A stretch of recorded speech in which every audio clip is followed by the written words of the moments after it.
다음 분산 시스템을 위한 마서 슬래브 아키텍처에 대한 설명으로 틀린 거 뭐냐. 자, 일단 아키텍처란 말이 뭔지 다시 한번 정리를 해야 되겠고, 그 다음에 마서 슬래브. 아키텍처 안에는 여러 종류가 있습니다. 그 종류 중에 마서 슬래브가 뭔지. 자, 그 기본적인 내용을 듣고 와서 풀어보겠습니다. 자, 소프트웨어 아키텍처를 보자고요. 소프트웨어만 보는 거야, 이제는. 실제로 이제 하드웨어적인 건 제외하고, 홈 오테이션만 보자, 홈 오테이션만. 소프트웨어 골격이 되게끔 해야 되죠. 프로그램이라고 하는 소프트웨어 구조를 내가 개발한다 그러면 소프트웨어를 전체를 보게 만들어야 되죠. 프로그램을 짠다. 우리 회사 업무 프로그램, 또 데이터 관리 프로그램, 아니면 어떤 급여 관리 프로그램 짠다 그러면 전체 어떤 형태의 메뉴로 해서 어떻게 선택을 해서 어떻게 처리할 건지. 이거 홈 오테이션을 한다 그러면 전체 메뉴를 어떻게 할 건지. 전등 어떻게 제어할 건지. 전체 구조의 기본 골격에 해당된다. 뭐가? 소프트웨어 아키텍처가. 소프트웨어를. 지금 이거는 안 하는 거, 이것만 보는 거야, 지금? 소프트웨어 구성에서 유기적인 결합 형태의 전체 구조다. 전등을 켜고 끄는 모듈, 가스 제어 모듈, 보일러 모듈, 뭐 이런 거. 설계 구현을 구조적 비구조적인 틀을 제공한다. 철저하게 어떤 구조 안에, 이 안에 집어넣을 수 있는 거. 비구조라고 하는 것은 변수를 적용시킨다는 얘기입니다. 그러니까 사용자에 의해서 내가 정해진 틀에서 일정하게, 아니 예를 들어서 하루에 24시간이라는 건 뭐야? 구조적인 거지. 바뀔 수가 없잖아.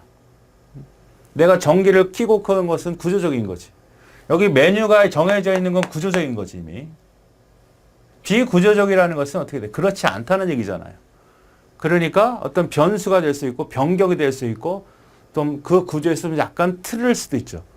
소프트웨어적인 프로그램이라는 것은 기본적으로 갖고 있지만 조금의 변형이라든지 여유는 가지고 있어야 된다는 얘기죠. 항상 그래 똑같이 만들 수는 없는 거니까. 자, 소프트웨어를 이루고 있는 구성 모듈이나 컴포넌트를 다룬다. 소프트웨어 아키텍처는 바로 모듈이나 컴포넌트를 다룬다 그랬죠. 소프트웨어 뼈대에 해당되는 것으로 소프트웨어 모듈이나 컴퓨터들과 관련된 정의다. 소프트웨어 모듈 컴포넌트의 개념이에요. 모듈이나 컴퓨터 상호관계를 설계하고 전개한 지침이며 인터페이스가 어떻게 상호작용을 하는지, 그러니까 컴포넌트끼리 어떻게 작용을 하는지. 홈 오토메이션이 소프트웨어 아키텍처라고 한다면 이렇게 배치시킬 거며, 이거를 갖다가 인터페이스를 어떻게 할 거냐, 사용자 인터페이스는 어떻게 하고 얘네들의 연결 관계는 어떻게 할 거냐. 전원이 전등인데 전원 들어와야 되잖아. 전원이 들어오면 가스도 보일러도 냉장고도 다 들어와야 되는데, 냉장고는 항상 켜놔야 되지만 보일러는 껐다 켤 수 있는 거고 가스도 껐다 켤 수 있는 거 아닙니까? 그런 것들의 연관 관계를 어떻게 해 나갈 것인가. 이것들이 다 소프트웨어 아키텍처다. 그러니까 어떤 소프트웨어 아키텍처라고 하는 것은 어떤 특정 하나를 딱 얘기하는 게 아니기 때문에 포괄적으로 생각하는 거고, 잘 생각이 안 나면 제가 제시한 홈 오토메이션을 생각하자. 전등, 가스, 보일러를 제어하는 프로그램이 있겠죠? 그걸 모듈이고 컴포넌트라고 하고. 정원을 갖다가 좀 더 상세하게 설계할 수 있는 건 상세 설계고. 뭐 이런 것들로 정의해 주시라는 얘기예요. 아키텍처는 전체 시스템 구조나 설계 내용을 제안할 때 사용하지만 디자인 패턴은 구현 단계 해결 방안까지도. 자, 디자인 패턴이 매우 중요하죠. 우리 시험에 잘 나오는 문제고. 디자인 패턴이라고 하는 것은 기본 강의에 있으니까 잘 이해가 안 되면 보시고 중요하다. 디자인 패턴은 구현 단계, 해결 단계까지 제시하지만 이 아키텍처는 어떻게 만들면 돼. 설계도니까 어떤 구조로 소프트웨어를 구성시키면 돼. 프로그램을 짤 때 내가 우리 회사 급여 프로그램이다 그러면 이렇게 메뉴를 두고 여기는 직원들을 관리하는 거고 여기는 뭐 각근세라든지 여기는 뭐 재형적축 관리 이렇게 배치시켜서 소프트웨어를 작성하면 돼. 이렇게 제안을 하는 겁니다. 그게 소프트웨어 아키텍처야. 그럼 그 제안한 상태에서 프로그램을 짤 때 이런 형태의 프로그램이라면 이쪽 프로그램과 이쪽 프로그램이 서로 관계가 없지 않고 서로 연결을 시키는데 이쪽 프로그램은 이 부분만 바꿔주면 돼. 서로 교환할 때. 뭐 브릿지라고 하는 패턴이 있어요. 그죠? 그러니까 디자인 패턴이라고 하는 것은 실제 구현까지도 추가시켰다라고 보시면 되겠죠. 구현까지 해결 방안까지도 경험으로 갖고 있는 패턴이다. 중요합니다. 그러니까 포괄적인 개념은 아키텍처고 구체적이고 해결 방안까지 제시한 솔루션까지 제공한 것은 디자인 패턴이다. 이렇게 기억하시면 돼요.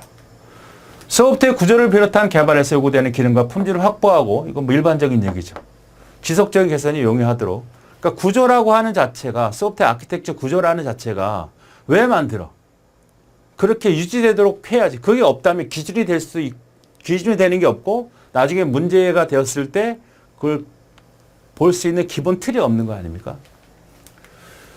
자, 아키텍처는 모두 종류의 시스템에 적용할 수 있지만 디자인 패턴은 일관된 문제에 속한다. 그러니까 하나 어떤 특정 부분에 대한 얘기죠. 그러니까 아키텍처는 이 오토메이션뿐만 아니라 소프트웨어 전반적인 것이 다 적용이 될 수 있는 제안서지만 디자인 패턴이라는 것은 어떤 하나의 프로그램에 대해서 이건 이렇게 짜. 프로토타입이 이렇게 해야 돼. 브릿지는 이렇게 해야 돼. 이렇게 구체적인 방안을 제시하는 거니까 그 분야는 그 분야만 사용을 하는 거지 포괄적인 개념이 되어지는 게 아니잖아.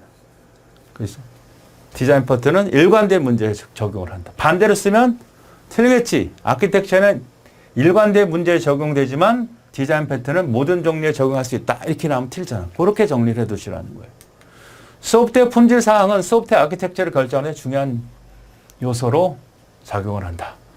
그 사용자의 어떤 품질, 요구사항은 아키텍처를 어떻게 구성할 거냐. 요구사항이라는 건 사용자가 요구했을 거 아니야. 그런 요구사항들이 많이 있을 거고 그 요구사항을 수용하기 위한 어떤 구조적인 설계는 아키텍처 설계는 상당히 중요하다. 이런 얘기가 됩니다. 요구 분석 활동에서 도출된 요구사항을 모두 충족시킬 수 있는 시스템을 만들 수 있도록 하기 위한 설계 활동이다. 사용자 요구를 어떻게 받아들이든 변동이 되든 문제가 되든 그것을 충분히 커버할 수 있도록 소프트웨어 아키텍처는 설계되어야 된다. 이런 의미죠. 자, 그러면 소프트웨어 아키텍처 설계가 어떤 것들이 있는지 확인해 보죠. 첫 번째, 계층화 패턴.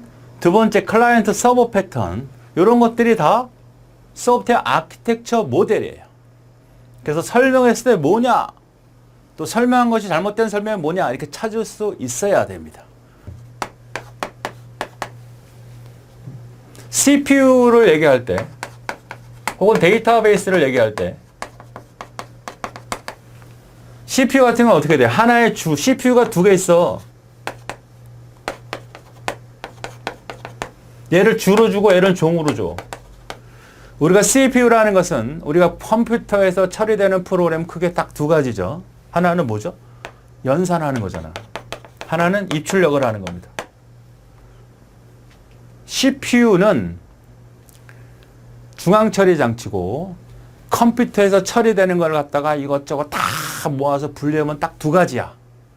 연산하는 거고 하나는 입출력하는 거야. 사람으로 얘기하면 딱 두 가지로 하면 머리 쓰는 거하고 몸 쓰는 거야. 그러니까 얘는 연산, 머리 쓰는 거고 얘는 몸 쓰는 거야. 입출력, 팔다리. 그러면 주 컴퓨터에다가 얘를 주고 이걸 처리하게끔 해줘요. CPU가 두 개 있는 컴퓨터면 하나가 죽으면 다 죽으면 안 되니까 이렇게 주지 않는단 말이야. 주가 연산을 해주고 머리 쓰게 해주고 종을 팔다리를 하겠다 생각하겠지만 그렇게 하면 하나라도 죽으면 다 죽는 거니까 팔다리가 없거나 머리가 없으면 죽는 거잖아. 그러니까 주에다 얘를 다 주고 얘만 보좌시킬 수 있는 형태로 한다. 주, 종 관계의 구조주. 이것도 중요합니다. 잘 나오는 거고. 또 데이터베이스 같은 경우는 우리가 기본 테이블 있잖아요.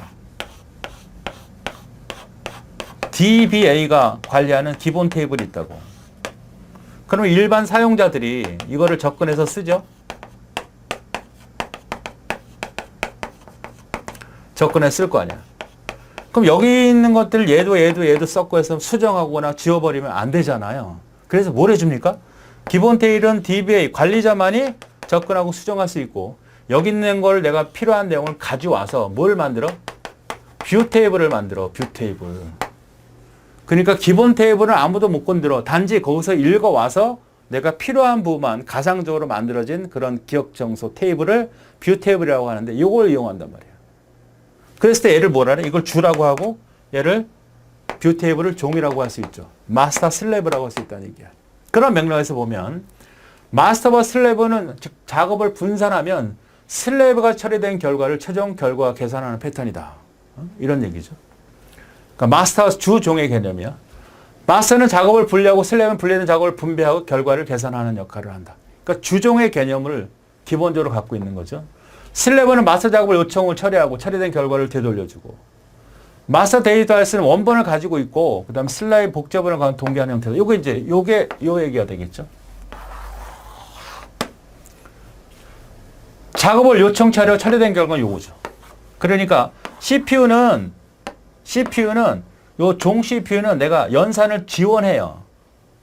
연산을 보조한다고. 근데 입출력을 요구하려면 요 주 마스터에다가 부탁을 해야 돼. 주가 이걸 다 하니까 얘가 죽으면 다 어쩔 수 없지만 얘가 죽어도 상관이 없게끔 하려면 이렇게 배치시키는 게 좋다. 그러면 종한테 연산을 맡기긴 하는데 만약에 얘가 입출력이 필요하다. 그러면 얘가 직접 못하니까 주한테 부탁한다는 의미예요. 포괄적인 개념이죠, 이거는. 마스터가 일단 소프트웨어 구조에서 주 프로그램이 다 하고 귀찮고 잡일 그런 것들은 나 하인한테 시키는 구조의 포괄적인 개념을 마스터 슬레이브 구조다. 그러니까 이런 얘기가 나오거나 이런 얘기가 나오거나 요 얘기가 나오거나 요 얘기가 나오면 다 뭐가 된다? 마스터 슬레이브 패턴이다. 이렇게 보시면 되겠어요. 예, 충분히 이해하셨죠? 자, 그럼 읽어보죠. 분산 시스템을 위한. 분산 시스템이라는 것은 여러 개의 컴퓨터를 두고서 어떤 특정 하나의 작업을 수행하는 것이죠. 여러분이 지금 인터넷에 어떤 홈페이지나 네이버나 구글이라 하는 것은 그 서버 측 컴퓨터 하나만 있는 거라고 생각하지는 않겠죠. 무수히 많은 컴퓨터들이 합동체제로 여러분한테 정보를 제공해 주는 겁니다. 하나만 있는 게 아니에요. 여러분이 음악을 듣든 뭘 하든 내가 서버에 어떤 홈페이지에 접속을 한다고 했을 때 거기는 컴퓨터 하나가 있는 게 아닙니다. 성능 좋은 컴퓨터 하나가 있는 게 아니라 성능이 비록 떨어지더라도 무수히 많은 컴퓨터가 합동체제로 정보를 제공해 주는 거예요. 내가 어떤 영상을 본다 그러면 A라는 컴퓨터에서 영상을 볼 수도 있고 어떨 때는 B, 어떤 C 컴퓨터에 볼 수 있는 겁니다. 이해하셨죠? 거기서 운영하는 마스터 슬레이브는 뭐냐? 마스터라는 것은 주예요. 주인이 있고 슬레이브는 종이야. 즉 주 컴퓨터가 있고 여러 쫄따구 컴퓨터들이 존재한다는 거지. 그러니까 어떤 서비스를 제공하기 위해서 내가 다 하는 게 아니라 누구한테 지시를 해가지고 넌 이거 해, 너 이거 해 해주는 종들이 존재한다는 거죠. 책임은 누가 지고? 마스터가 지고. 말 그대로 주종 관계입니다. 주인과 하인 관계야. 자, 일반적으로 실시간 시스템에서 지금은 적용을 합니다. 그러니까 워낙 많은 트래픽, 정보들이 조구가 들어오면 여러분들이 많은 사람들이 음악을 듣고 싶다, 영상을 보고 싶다 그러면 그거를 마스터가 딱 해서 이쪽 틀어주고 저쪽 틀어주고 저쪽 틀어주고 이렇게 분산시켜서 빨리빨리 응답할 수 있도록 해준다라는 거예요. 마스터 프로세스는 일반적으로 연산 통신 조정을 책임집니다. 모든 걸 다 책임을 집니다. 그런데 어떨 땐 너 이거 연산 네가 해. 쫄다고 네가 해. 자, 마스터가 하나 있어요. 여기 연결된 슬레이브들이 존재하는 거예요. 그러니까 얘가 다 뭘 갖고 있는 거예요? 연산 통신 조정을 책임을 지는 거예요. 책임자잖아요. 주잖아, 주. 마스터. 얘는 슬레이브잖아, 종. 그러면 너 여기 연산을 해. 네가 통신을 해. 네가 조정을 해. 네가 어떤 여러 가지 데이터를 모아봐. 뭐 이런 형태로 여러 가지 지시를 하는 겁니다. 내가 스스로 하는 것도 있을 수 있지만 스스로 할 필요가 없죠. 주인이 실제로 힘든 일을 합니까? 다 시키지. 옛날 같았으면 뭐 로마 시대 보면 뭐 발톱 다 깎아달라고 하잖아. 맞는 얘기야. 슬레이브 프로세스는 데이터 수집 기능을 할 수가 없다가 아니라 얘가 지시하면 어떤 거든 하는 거지. 못하는 거 있어? 종이? 하려면 다 해야지. 틀렸습니다. 마스터 슬레이브 프로세스를 제어할 수 있다. 당연하죠. 주인과 종의 관계인데 상식적으로 봐도 충분히 해결할 수 있는 문제. 그래서 슬레이브는 모든 걸 다 할 수 있다. 제어, 통제 이런 건 못하겠죠. 지시한 대로 작업은 수행할 수 있다. 작업 기능, 수집 기능 다 할 수 있는 겁니다. 답이 3번.